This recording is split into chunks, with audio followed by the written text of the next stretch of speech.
Queridos irmãos, graça e paz. Que bom, irmãos, estarmos nessa terça-feira, aqui nesse momento, para aprendermos mais da palavra do nosso Deus, para estudarmos as Escrituras Sagradas, para louvá-lo também, exaltá-lo, agradecer a Ele pelos benefícios, pelas dádivas que Ele assim tem nos concedido. Os irmãos estiveram aí domingo, tendo seus momentos também de culto. Nós estivemos pregando fora, na primeira igreja presbiteriana em Patos. Chegamos ontem, mas também tivemos uma ida e um retorno em paz, guardados e protegidos pelo Senhor. Queridos irmãos, e aí eu sempre friso, quando eu saio assim, vez por outra, que quando eu chego escuto os irmãos que têm nos substituído, desempenhando o ensino, a pregação da palavra de forma abençoada. Isso é extremamente confortante para o meu coração, no sentido de que nós, de uma forma ou de outra, através desses cursos que nós ministramos aqui, podemos ajudar, contribuir com o desenvolvimento, o crescimento de pessoas para servirem ao Senhor, porque Deus não chamou apenas pastores para servi-lo. Deus chamou presbíteros, diáconos, membros da igreja com uma diversidade imensa de dons, de talentos, de habilidades, mas tão importantes quanto. Isso é o bonito na igreja, é a gente saber que não é só o pastor que é útil, mas cada um que se dispõe, seja numa área, seja em outra, mas se dispõe a servir ao Senhor, a crescer, a buscar, a desenvolver e aperfeiçoar o seu dom, o seu talento, objetivando a glória de Deus. Essa é a visão que nós temos tido, e é isso, irmãos, que nós temos trabalhado aqui nessa ideia de discipulado. Não se preocupe se você não tem um grau de instrução alto. Não se preocupe se você não teve a oportunidade de estudar muito. Não se preocupe com isso, não. Se preocupe sim em conhecer verdadeiramente o Senhor Jesus e dispor a sua vida a fazer outras pessoas seguirem a Jesus. Entende, irmãos? Então, é isso que a gente precisa entender, que Deus usa pessoas com conhecimento, ou quando eu digo conhecimento, é de grau de instrução muito elevado, mas Deus usa também pessoas simples, que talvez não tiveram oportunidade de uma boa formação acadêmica, mas que se dispõem a servir ao Senhor, e principalmente dentro do tema que nós estamos trabalhando, a ajudar outras pessoas a imitarem o Senhor Jesus.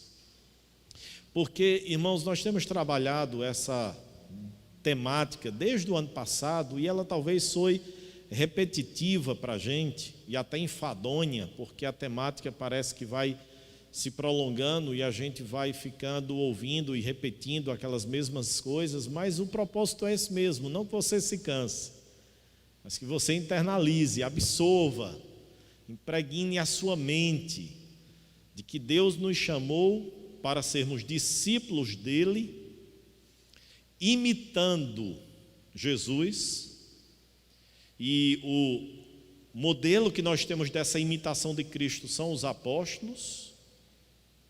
E ao mesmo tempo, nessa imitação de Cristo, Deus nos chamou a ajudar outras pessoas a imitarem Jesus. E se nós não cumprimos essa missão, nós estamos aquém daquilo que Deus estabeleceu para cada um de nós. Por isso é necessário que a gente renove esse compromisso de seguirmos a Cristo, não apenas como um anônimo lá naquela grande multidão, mas de seguirmos a Cristo, amando-o acima de todas as coisas, até da nossa própria vida, de seguir a Jesus, estando disposto a sofrer pelo nome dele, ou de viver ou morrer por causa dele, e de entender, queridos irmãos, que nós somos nesse mundo peregrinos, forasteiros, nós estamos de passagem. Hoje nós vamos tocar em um ponto ou dentre os pontos que nós vamos abordar hoje à noite, nós vamos tocar em um deles, que é uma característica da nossa sociedade, e que aquilo que Paulo disse lá em Romanos 12, não tomem a forma deste século, não vos conformeis com este século, e inevitavelmente isso muitas vezes tem adentrado a igreja, e nós norteamos a filosofia da nossa vida por um dos tópicos que eu quero tratar com os irmãos hoje à noite. Eu quero convidá-los inicialmente para que a gente abra a nossa Bíblia na primeira carta de Pedro. Diácono Renan Domingo abordou aí o texto de Tiago e certamente enfatizou o desafio que Tiago nos propõe de sermos não apenas ouvintes, mas praticantes da palavra. E essa prática da palavra que Tiago propõe para os discípulos de Jesus, ela não é uma prática moralista, ou aquilo que a gente tem tratado. Jesus não nos chamou para que a gente abrace um código de moralidade, de ética apenas, conquanto o cristianismo seja o sistema mais correto do ponto de vista moral e mais justo do ponto de vista ético. Mas não foi para apenas abraçarmos, ou ser discípulo de Jesus não é apenas abraçar esse padrão ético, moral que nós encontramos, mas sim evidenciar os princípios e valores do reino de Deus com as nossas vidas, com a nossa prática, com o nosso comportamento, com o nosso dia a dia, para que a nossa profissão de fé seja condizente com o nosso viver. Aonde? Aqui na igreja, mas nos lugares mais difíceis, no lar, no trabalho, na universidade, na escola. Ali sim, nós demonstramos o nosso comprometimento verdadeiramente com Cristo ou não. E aí, queridos, 1 Pedro, capítulo de número 1, eu quero ler com os irmãos a partir do versículo de número 13, mas fica com esse texto aberto depois que a gente lê, porque a gente vai voltar para ele, ou a gente vai fazer referência a ele aqui durante alguns momentos. O que é que eu quero tratar com os irmãos nessa parte agora, nessa etapa? Eu quero, com base no escrito de John Stott, né, quando fala sobre o discípulo radical, eu quero sintetizar e fazer referência aqui a pelo menos 8 marcas, 8 características que John Stott aborda a respeito do que é de fato um discípulo de Jesus. E a primeira é o inconformismo. E a gente vai ver o que é essa inconformação ou esse inconformismo. 1 Pedro, capítulo de número 13, ou capítulo de número 1, a partir do 13. Vamos ler juntos, irmãos? Por isso, cingindo o vosso entendimento, sede sóbrios e esperai inteiramente na graça que vos está sendo trazida na revelação de Jesus Cristo. Como filhos da obediência, vejam bem, irmãos, o que é que Pedro diz aí agora? Não vos amoldeis. Lembram de Paulo lá em Romanos 12? Não vos conformeis. Com o quê? Com o presente século, com as paixões, como diz aí, vamos lá?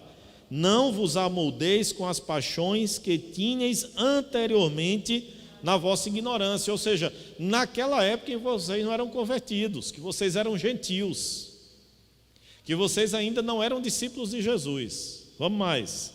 Pelo contrário, segundo é santo aquele que vos chamou, tornai-vos santos também vós mesmos em todo o vosso procedimento, porque está escrito: sede santos, porque eu sou santo. Verso 17, vamos lá? Ora, se invocais como Pai aquele que sem acepção de pessoas julga segundo as obras de cada um, portai-vos com temor durante o tempo da vossa peregrinação, sabendo que não foi mediante coisas corruptíveis como prata ou ouro que fostes resgatados do vosso fútil procedimento que vossos pais vos legaram, mas pelo precioso sangue, como de cordeiro, sem defeito e sem mácula, o sangue de Cristo, conhecido com efeito antes da fundação do mundo, porém manifestado no fim dos tempos por amor de vós, que por meio dele tendes fé em Deus, o qual o ressuscitou dentre os mortos e lhe deu glória, de sorte que a vossa fé e esperança estejam em Deus. Queridos, se nós continuássemos a leitura do texto bíblico, nós iríamos perceber Pedro tratando ainda sobre essa temática. Qual? O Evangelho de forma prática. O Evangelho de forma encarnada, no viver diário, nos relacionamentos, nas atividades, no exercício da vida profissional, na vida familiar. Queridos, nós precisamos entender que, como discípulos de Jesus, há uma frase que deve nortear a nossa vida. E sabe qual é a frase? Estar no mundo sem ser do mundo. Essa é a frase, queridos irmãos, que nós devemos absolvê-la como filosofia de vida. Estar no mundo sem ser do mundo, ou seja, é a gente estar inserido em uma sociedade onde predomina um sistema hostil, oposto, antagônico aos valores do reino de Deus, onde aplaude, onde valoriza, onde acentua justamente a desobediência, ou seja, o pecado. É nós estarmos inseridos nesse ambiente, mas vivendo com valores de um reino totalmente diferente do reino deste mundo. E a gente precisa entender, queridos, que não há possibilidade de nós termos uma vida desconectada deste mundo, no sentido de estarmos inseridos na sociedade, na vida. Não tem como. No período medieval, houve... Porque assim, irmãos, quando a gente fala sempre sobre o período medieval, a Idade Média, período de aproximadamente aí 1000 anos, e eu sempre cito medieval porque alguns historiadores chamam de Idade das Trevas, mas há outros historiadores que não concordam, porque nesse período houve progresso, houve descobertas científicas, ainda que abafadas, ainda que não permitidas a sua divulgação e a sua pesquisa mais aprofundada, mas houve algum avanço do ponto de vista científico. Então eu gosto sempre de chamar o período medieval, o período da Idade Média. Nesse período em que a igreja tomou um rumo diferente da Escritura, que a igreja se uniu ao Estado, que a igreja se institucionalizou, que a igreja se tornou muito mais a expressão, né, muito mais uma Babilônia, promotora de crenças e de valores totalmente diferentes da Escritura, da palavra de Deus. Nesse período, alguns movimentos aconteceram numa tentativa de um retorno, porque a gente sempre lembra do século XVI, por causa de Martinho Lutero, a Reforma Protestante, ali explodiu. Mas 200 anos antes, Deus já tinha levantado John Wycliffe, John Hus, homens que hastearam a bandeira da volta à Escritura. Mas houve um movimento que é interessante, e um movimento que foi desenvolvido dentro dos mosteiros, e alguns monges entendiam que se isolar da vida social iria fazer com que eles não pecassem. Os irmãos sabem que nesse período medieval, o próprio Martinho Lutero, como monge católico, muitas vezes se autoflagelou, certo? Se autopenitenciou. Isso aí, inclusive, ainda é uma prática do catolicismo romano, embora não físico, mas através de penitências que estabelece quando o fiel comparece no confessionário e admite alguns pecados ao sacerdote, e ele então recomenda tantas Ave Maria, tantos Pai Nosso, enfim. Mas os monges, naquele período medieval, eles se autoflagelavam. Eles se açoitavam frente ao pecado. A gente vê isso muito na história do Brasil, no período dos jesuítas, no descobrimento do Brasil. Quando muitos iam, pegavam as índias forçadamente, abusavam delas sexualmente, porque não conseguiam dominar a carne. E aí, quando saíam, iam para um quarto e se autoflagelavam, se autopenitenciavam. Então, alguns monges, compreendendo essa relação de não conseguir parar de pecar, não, se a gente se isolar numa caverna, se a gente se isolar numa árvore e a gente não tiver contato e convívio com a sociedade, a gente vai parar de pecar. Irmãos, esse movimento nasceu morto. Nasceu morto porque não teve êxito. Mesmo quando eles estavam lá no topo de uma árvore, isolados do convívio social, o pecado, o pecado. Porque o pecado não se combate com o distanciamento social. O pecado se combate com a mortificação da nossa velha natureza. E isso só dá por meio das disciplinas espirituais que Deus nos deu, ou, como eu cito sempre aqui, por meio dos meios de graça que Deus nos deu. Quais são eles, irmãos? Palavra, oração, Santa Ceia, ou ceia do Senhor. Alguns teólogos entendem que até a própria comunhão, a própria vida congregacional é uma forma de meio de graça, porque nela nós cumprimos aquele mandamento recíproco que Paulo diz: admoestai-vos mutuamente. Então não é o distanciamento social que priva o nosso coração e mente de pecar, é justamente a mortificação da velha natureza. O que é que eu estou querendo dizer com isso, irmãos?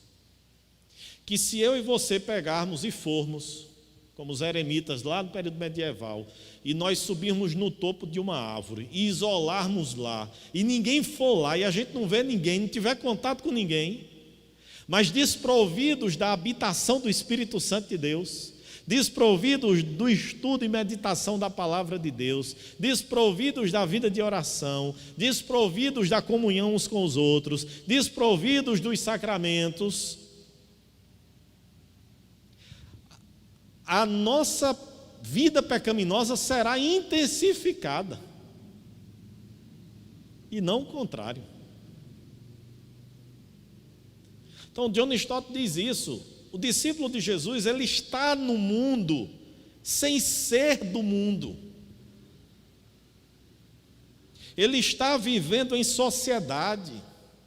Ele está se relacionando lá no trabalho com um ateu. Ele está se relacionando lá na universidade, na escola, com uma pessoa que optou por uma outra opção sexual e que é abominável diante de Deus. Ele está convivendo lá com essa pessoa e não tem como deixar de conviver. Com uma pessoa que tem uma prática de vida totalmente, do ponto de vista da sexualidade, promíscua, com uma pessoa debochada, com uma pessoa que desdenha da fé, da crença, da existência de Deus. A gente está inserido nesse ambiente, irmãos, de viver com pessoas extremamente gananciosas, avarentas, materialistas, egoístas. E a gente não tem como se isolar, não tem como. Não tem como, a gente está lá vivendo com essas pessoas, convivendo com essas pessoas, às vezes na própria família, no trabalho, nas escolas, nos estudos, no lazer, nas viagens. O que é que vai fazer diferença? É justamente se eu absolvo esses valores, se eu norteio a minha vida por eles, ou se eu me torno inconformado, ou se eu não aceito isso para a minha vida. Claro que a gente não vai impor a outro isso, a gente vai pregar e ensinar o caminho da verdade, porém nós não abraçaremos esse tipo de vida, de comportamento. Então é isso, irmãos, que a gente precisa ter em mente, que nós estamos vivendo, que nós estamos nos relacionando, que nós estamos convivendo com pessoas, nós estamos num mundo que é hostil ao Evangelho, hostil à palavra, hostil aos valores do reino de Deus. Eu me lembro daquela expressão de Jesus em Mateus capítulo de número 10, não sei quantos irmãos lembram. Jesus faz uma série de discursos, né? Admoestações, estímulos, advertências. Jesus diz assim: olha, eu vos envio para o meio de lobos. Eu não vim trazer paz, mas eu vim trazer o quê? A espada, vim trazer guerra. Guerra entre o quê? Entre aquele que abraça o valor do reino dele e aquele que porventura se coloca contra, porque Jesus deixa muito claro: quem não é comigo é contra mim. Neutralidade do ponto de vista da espiritualidade não existe. A gente pode ter neutralidade política, ideológica, partidária, mas neutralidade espiritual não há possibilidade. Ou nós estamos do lado de Jesus, ou nós estamos contra Jesus. E isso mesmo ele deixou claro: quem não é por mim é contra mim. Então, irmãos, nós estamos nessa realidade. E aí o que é que a gente vai fazer? A gente vai se amoldar, a gente vai se conformar, e é isso que acontece com a gente. A gente tem uma tendência de se conformar com a situação. Deixa eu exemplificar. Isso acontece com os relacionamentos mais diversos possíveis. Algo que incomoda, aí você vai lá e reclama, briga, aquele problema, aquela chateação, aquele aborrecimento, mas aquela outra pessoa continua do mesmo jeito. Aí você vai fazendo o quê? Você vai cansando. Chega um momento que você faz o quê? Se conforma. Não é que você entendeu, que você assimilou, que você concorda, mas você se conforma. Eu não vou mais não lutar contra isso, não. E aí você vai para uma zona de conforto. Só que essa zona de conforto nos coloca numa situação perigosíssima de nós estarmos justamente no caminho oposto daquilo que o Senhor Jesus quer para as nossas vidas. Não devemos preservar nossa santidade fugindo do mundo, nem sacrificá-la nos conformando a ele. E aí John Stott usa duas palavras interessantes, irmãos. Interessante. Escapismo e conformismo. Nem o escapismo, nem o conformismo é a saída e a solução para nós. Por quê? Porque nós não temos como escapar de enfrentar essa realidade de um mundo hostil, contrário aos valores do reino de Deus. Não tem como ficar em casa. Estou pegando o clichê aqui da pandemia, tá certo? Mas no sentido de que não tem como a gente ficar restrito em casa, sem conviver com pessoas, sem estar no meio de um mundo onde prevalece os valores do diabo, de Satanás. Não tem como, a gente não tem como escapar disso, essa é a realidade. Mas por outro lado, a gente não pode o quê? Se conformar.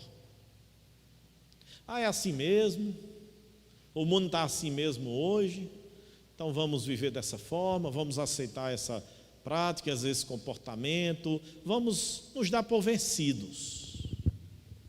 Nos dar por vencidos. Irmãos, quando a gente olha para o cenário do mundo, a gente percebe que é isso mesmo. Vai incutindo ali, vai incutindo ali, vai incutindo ali. Aquilo que inicialmente era revoltante para a gente, depois a gente começa às vezes até a fazer torcida. Eu disse aqui quando nós estudávamos sobre ideologia de gênero que a gente pode fazer um histórico, principalmente quem já passou aqui dos 30, não é? Acho que quase todo mundo aqui, né? Não se autodenuncia aí não, tá bom? Mas na década de 90 a gente assistia uma novela dessa emissora que predomina no nosso país, que pode ser comparada assim a lixo, mas que tem uma influência muito grande ainda na nossa nação, mas a gente assistiu uma novela, dificilmente você via uma cena, do ponto de vista da homoafetividade, claríssima. Era no máximo um olhar, depois começou com um aperto de mão, com mãos dadas, com um abraço. Hoje há beijos explícitos e daqui a pouquinho haverá cenas quase que pornô, da mesma forma que há do heterossexual. E aí o que é que a sociedade foi fazendo ao longo do período? Se conformando. Na década de 90, se a gente visse isso, a gente dizia: isso é esculhambação, falta de respeito, isso é um absurdo. Hoje a gente já vai começando a aceitar. E olha que em alguns momentos a gente até se coloca na torcida, que diga o BBB. Não é? Que diga o BBB. Tem lá crente se colocando na torcida por uma junção de pessoas extremamente sem valores e princípios, que se enclausura numa casa para promover a promiscuidade durante, sei lá, um período, não sei quantos dias são, 90, 120 dias, e ao término está o estado da Paraíba, por exemplo, homenageando uma pessoa, porque é paraibana, e o que fez pelo estado? E que contribuição deu moral, cívica, para esse estado? Nada. Mas porque está lá, projeção nacional, tal, está lá, e tá, com pouco está até a gente crente lá, a torcida, quero fulana, vou até votar, passa o dia lá. Não. Entende, irmãos? Conformismo. Nós vamos assumindo a imagem deste século. E quando se levanta contra, alguém para pregar e falar contra, aí é chato, radical, ultrapassado, o que é que tem? Alguém já disse que nós não temos mais heróis, os quais nos inspiram, e não temos. Porque se os nossos heróis são esses aí, se a nossa inspiração são essas pessoas, se nós deixamos de aplaudir, de homenagear uma professora que morre para salvar um aluno, se nós deixamos de homenagear, por exemplo, mais de 50 médicos que já faleceram aqui na Paraíba, na linha de frente da Covid, no Brasil já são mais de 600 médicos, fora enfermeiros e técnicos e maqueiros e porteiros de limpeza, de higienização. Se nós deixamos de aplaudir, de homenagear essas pessoas, para homenagear uma turma que só vai para expor o corpo, a bunda, num programa de televisão, que sociedade nós estamos? Que país nós estamos? País sem valores, sem princípios, de uma decadência espiritual terrível, e que não pode questionar quando o Senhor Deus, justo juiz, começa a pesar a sua mão. Não deve. A igreja, cabe a gente orar, pedir misericórdia, graças a Deus, confessar os nossos pecados, tentar ajustar a nossa vida, mas não cabe, irmãos. Eu estou dando um exemplo assim bem sucinto, muito mais amplo e público, mas tanta coisa, irmãos, que nós vamos começando a aceitar em nome dessa vida do politicamente correto, de não sermos pessoas tidas no nosso trabalho como pessoas chatas, retrógradas, antiquadas, radicais, o santarrão, a santona. A gente tem negociado os valores absolutos do reino de Deus em virtude de um adjetivo extremamente perigoso, que é o politicamente correto. Então, nossa santidade, irmãos, ou não devemos preservar nossa santidade fugindo do mundo, não é fugindo, mas também não é sacrificando, nos conformando a Ele. Não é fazendo isso. Ou seja, a gente vai ter que inserir-se nessa sociedade, você vai ter que ir para o meio, você vai ter que ir para lá, você não tem como escapar. Você não tem como escapar, mas você pode, naturalmente, não se contaminar com essas realidades. Queridos, nós vivemos 3 pressões, não é? nessa realidade de enfrentamento do mundo. Aliás, 3 não, 4 pressões. E eu quero citá-las aqui. Primeiro, o pluralismo, certo? Nós estamos, irmãos, dentro da filosofia, final da década de 70, início da década de 80, nós estamos vivendo o que se chama de pós-modernidade. Até o final da década de 70, nós estávamos na modernidade. E aí a modernidade, ela era marcada por um pressuposto, e o pressuposto da modernidade era rejeição a tudo aquilo que não se podia ser comprovado do ponto de vista científico. Rejeição de valores absolutos. Essa era a marca principal do período da modernidade. Aí nós migramos, no final da década de 70 para a de 80, início da de 80, aí nós estamos agora na pós-modernidade. E o que é a pós-modernidade? É justamente marcada pelo pluralismo. E o que é o pluralismo? E aí conecta-se ao relativismo, certo? Primeiro, pluralismo significa que há muitas verdades e não uma verdade. E o relativismo é que a sua verdade para você pode ser absoluta, mas para mim não é. A minha é outra verdade, então é tudo relativo, depende do observador. Então eu posso entender que aquele pedestal ali é um pedestal, mas Maurício pode olhar e dizer assim: não, aquilo ali não é um pedestal, aquilo ali é uma câmera de fotografar. E aí o que é que o relativismo faz? Eu não vou brigar com Maurício por causa disso. Eu preciso entender que ele vê ali como uma câmera de fotografar e eu vejo como um pedestal. Aí, queridos, me permitam uma pergunta.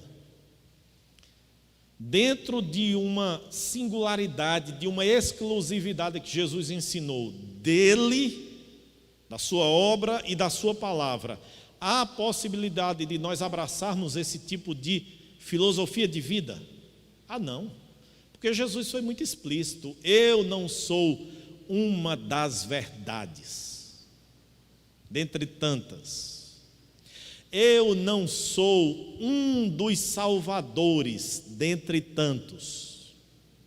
Eu não sou um Deus, dentre outros deuses. Eu não sou um dos caminhos que levam a Deus. Eu sou a verdade. Eu sou o caminho. Eu sou o Deus verdadeiro. E a minha palavra é a verdade. Isso se opõe ao relativismo, ao pluralismo, no sentido de que há várias verdades. Só há uma verdade, a verdade é o Evangelho. A verdade é o Evangelho. E não há possibilidade de relativizar o Evangelho.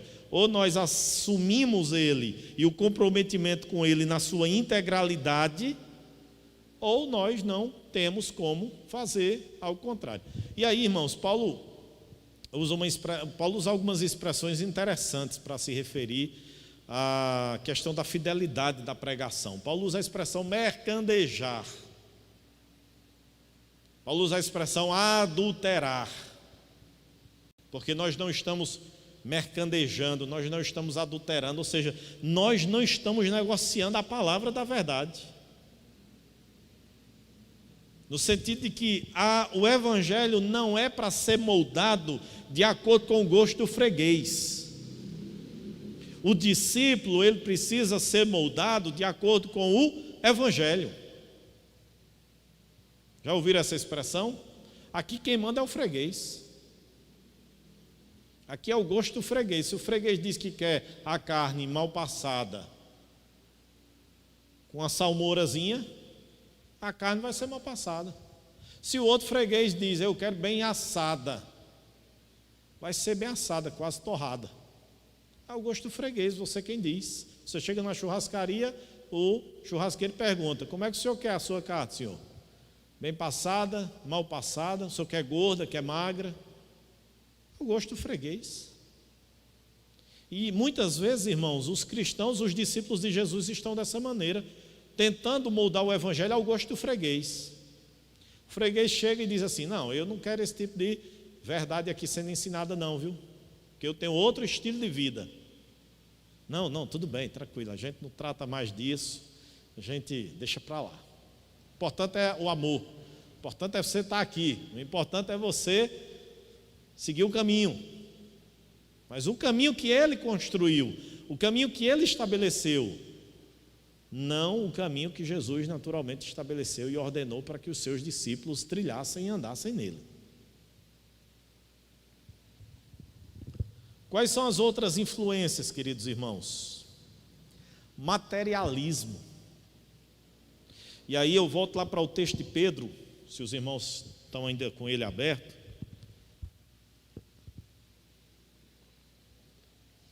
Porque Pedro usa essa expressão lá no versículo de número 17, né? Pedro usa essa expressão quando ele diz assim no finalzinho, ora, se invocais como Pai aquele que sem acepção de pessoas julga segundo as obras de cada um, portai-vos com temor durante o tempo da vossa peregrinação. O que é que Pedro está dizendo? Olha, temam a Deus durante essa passagem de vocês, durante esse tempo em que vocês estão aqui, porque vocês não são habitantes permanentes deste reino e deste mundo, vocês são peregrinos, são forasteiros. E aí, irmãos, só para dar uma contextualizada muito rápida, muito breve, Pedro está vivendo e está escrevendo a crentes que não estavam num spa ou num resort. Pedro estava escrevendo a crentes que estavam sendo colocados na parede e sendo dito o seguinte: negue sua fé em Jesus, senão a gente vai decapitar, a gente vai matar você. Pedro está vivendo numa realidade onde uma família era subtraída ali um filhinho pequeno e dito assim: se você não negar a Cristo, nós vamos colocar seu filho lá em outro lugar e você em outro. Era essa a realidade de Pedro. Pedro estava vivendo numa época em que pegava os crentes e vestiam ele com peles de animais ensanguentados e colocavam feras no Coliseu romano para que elas soltas, atraídas pelo cheiro do sangue fresco, elas de imediato corressem e atacassem os crentes ali, devorassem, estraçalhassem eles ali. Era esse contexto que Pedro estava vivendo quando ele escreveu a sua carta. Ele diz assim: irmãos, nós estamos aqui peregrinando, nós estamos aqui de passagem. Ora, se nós estamos aqui peregrinando de passagem, como é que nós vamos amar as coisas deste mundo? Aí vem a questão do materialismo. Como é que nós vamos amar as nossas riquezas, os nossos bens materiais, o fruto do nosso trabalho que deve ser naturalmente agradecido a Deus e utilizado para a glória de Deus? Como é que nós vamos amar isto se nós estamos aqui de passagem, peregrinando? Irmãos, eu partilhei para vocês num domingo desses, domingo atrasado, né? do falecimento de um amigo, presbítero lá da igreja de Souza, que ele esteve aqui com a gente algumas vezes. E nessa ida minha agora ao sertão, eu estiquei um pouquinho a viagem, fui até Souza ver meu pai, minha irmã, e aproveitei e fui visitar a família desse irmão. E quando ela abriu o portão, ele é dono de uma concessionária Chevrolet em Souza. Quando ele abriu o portão, quando eu cheguei na rua, já tinha uma Trailblazer na frente. Quando o portão foi aberto, outra Trailblazer na garagem. Acho que é uma Tracker, alguma coisa assim, na garagem também. Você não sabe, né? Trailblazer, um carrinho aí de 200 e poucos mil reais. Eu fiquei lembrando, porque ele era o carro dele. Inclusive, o Thelmo deve lembrar, quando ele veio aqui, ele veio em uma Trailblazer. Está lá na garagem. Ele partiu. Mas aí o que me chama a atenção nele não é o fato, porque certamente ele compreendeu isso, era a liberalidade com que ele tinha tanto dinheiro e usava em prol do reino de Deus. Ele, alguns anos atrás, irmãos, a igreja de Souza tinha a semelhança da gente, uma bancada velha dessa. E fizeram um orçamento para fazer uma substituição da bancada. E dava mais de 50 mil reais. E elaborou-se uma campanha, os irmãos com um carnezinho. Aquele começo de campanha, né? Começa, a turma dá um mês, dois, depois. Só que aí, enquanto isso, quando tiveram uma entradazinha de uns 5 mil, algo do tipo, aí pediram o material chegou. E faltava quase que 50 mil, uns 40 e poucos mil reais para quitar, né, a bancada. Ele simplesmente chegou num dia e disse: pastor, está aqui. Não precisa mais da campanha dos irmãos, não. Toma aqui o dinheiro da bancada, quase 50 mil reais. O ano passado, a igreja de Souza ia fazer uma reforma na frente, um orçamento de 200 mil reais. Ele chegou e disse: toma aqui 100 mil. Ele partiu, a Trailblazer, os carros, o patrimônio dele ficou lá. Não levou nada. Mas o que eu acho interessante, irmãos, é que ele entendeu que o dinheiro que Deus deu a ele e o muito que Deus deu não era para usufruto só dele e da sua família, mas era para abençoar e investir no reino de Deus. Ele, juntamente com a esposa, foram durante os 4 anos do meu seminário mantenedores mensais para o meu sustento e para os meus estudos.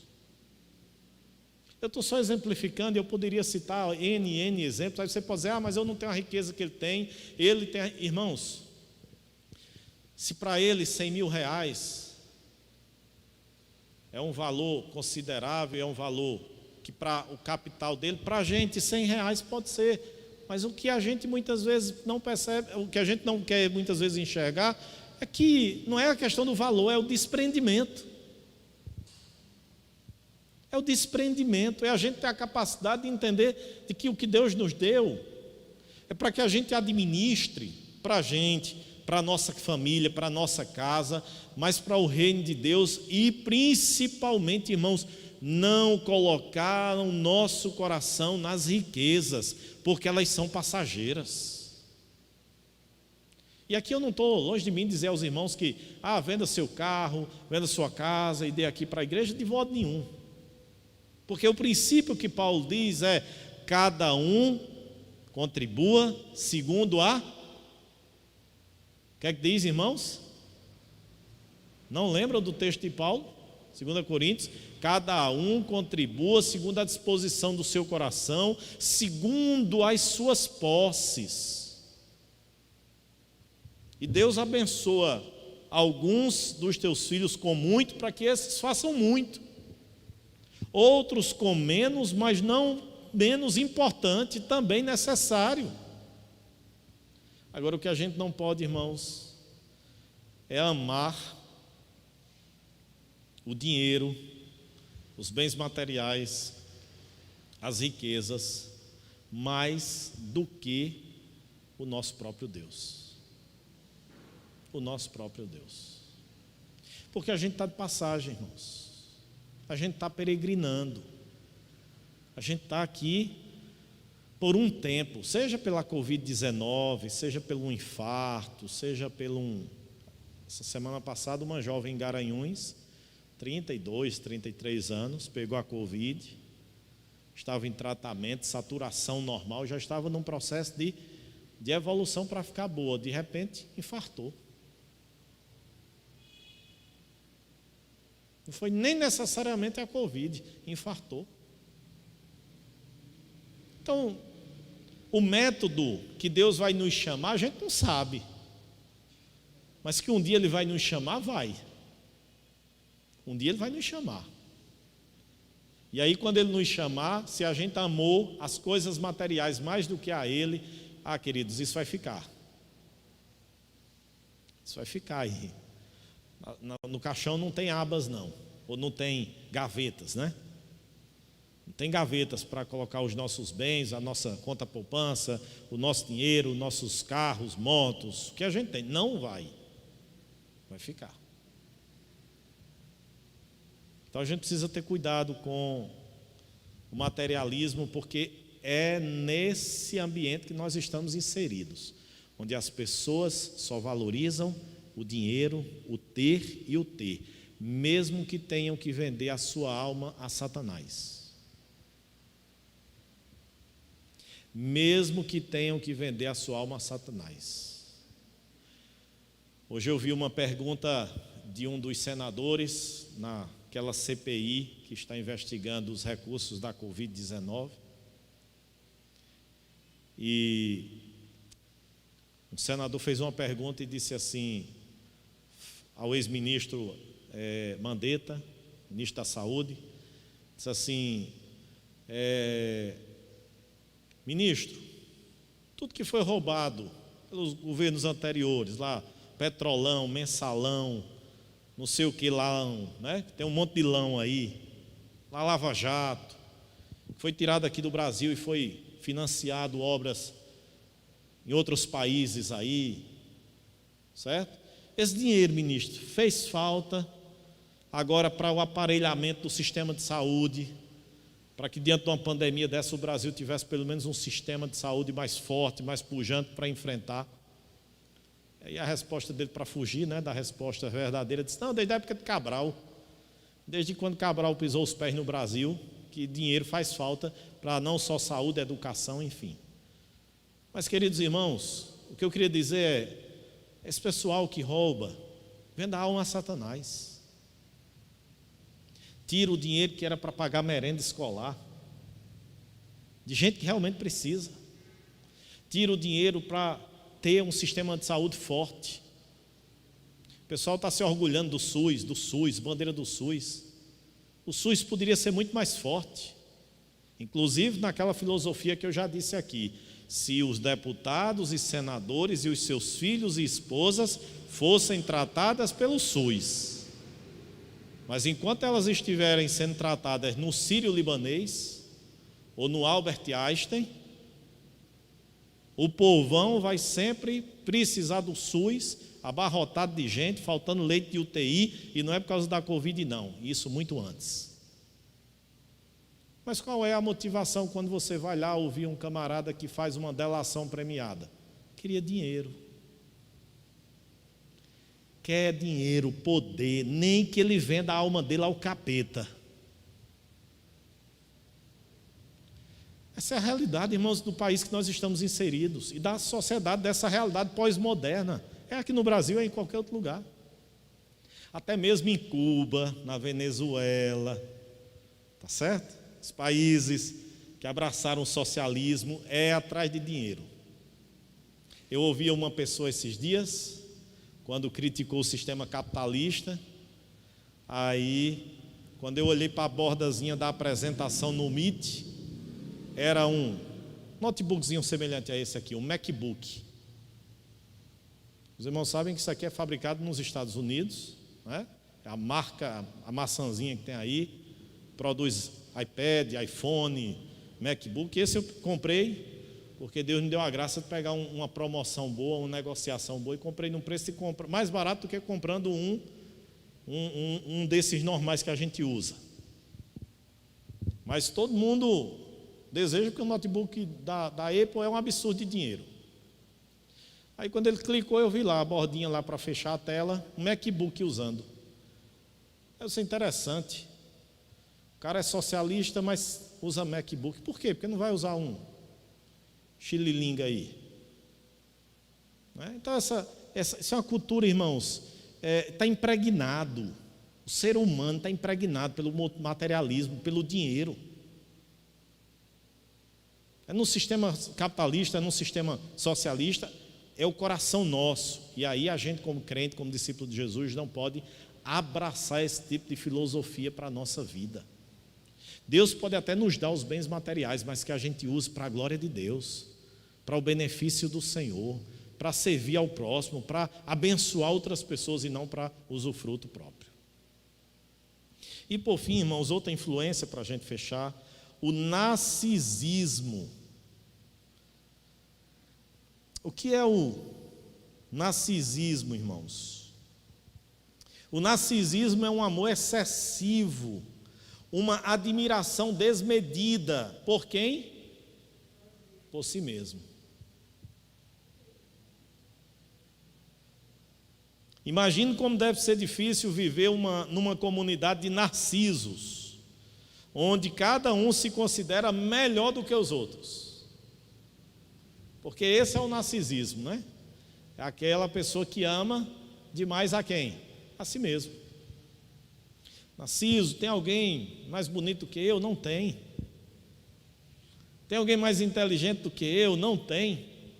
Tem alguém mais rico do que eu? Não tem. Tem alguém mais capacitado do que eu? Não tenho. É um amor excessivo a si mesmo. E aí eu me recordo da palavra de Jesus lá em Lucas, que a gente estudou aqui, o custo do amor. Se alguém quer ser meu discípulo, é necessário aborrecer pai, ou amar menos, pai, mãe, filhos, filha, a própria vida.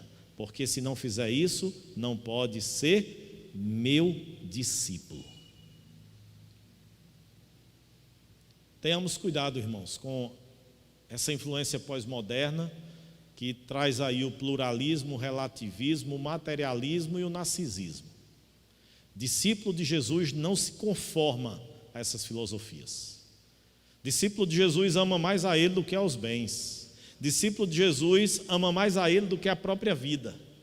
Discípulo de Jesus entende que Ele é o caminho, Ele é a verdade e que não há outro além dele. E discípulo de Jesus entende que a sua palavra é a verdade.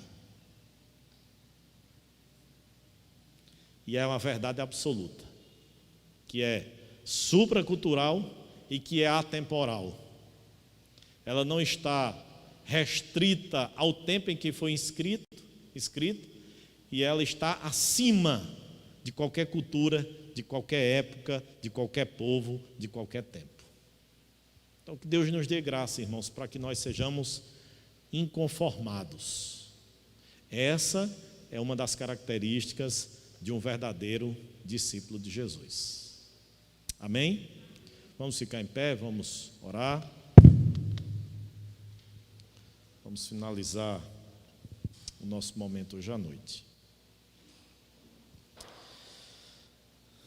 Deus, nós te damos graças, te louvamos pelo cuidado do Senhor para com as nossas vidas. Agradecemos, ó Deus, pelo teu amor, porque a despeito de sermos pecadores, o Senhor nos amou, nos chamou para sermos discípulos teus. Mas rogamos, ó Deus, que o Senhor nos dê a graça de não nos amoldarmos às nossas paixões, aos valores deste mundo, deste século. Nos ajuda, Senhor, a amarmos mais a Ti, ao Teu reino, a estarmos fundamentados na Tua palavra, que é a verdade absoluta, e que não venhamos a negociá-la por absolutamente nada. Que não venhamos, ó Deus, a corromper o nosso coração pela ganância de dinheiro, pelo desejo desenfreado de poder. Deus, priva o nosso coração, nos faz aquilo que O sábio disse que o Senhor nos dê não muito, para que a gente corra o risco de se esquecer de Ti, e não pouco, para que corramos o risco de blasfemar contra o Senhor. Dá-nos o necessário, Deus, para que tenhamos uma vida digna, uma vida que glorifique o Teu nome, uma vida de contentamento, para o louvor da Tua glória. Abençoa, Deus, o nosso regresso aos nossos lares, continua suprindo as nossas necessidades, continua abençoando a Tua igreja, o Teu povo, livrando, protegendo, guardando. Continua, Deus, a restaurar a vida daqueles que estão porventura enfermos. Tem misericórdia, Deus, para o louvor da Tua glória que nós te pedimos em nome de Jesus. Amém, amém, amém. Queridos, deixa eu só lembrar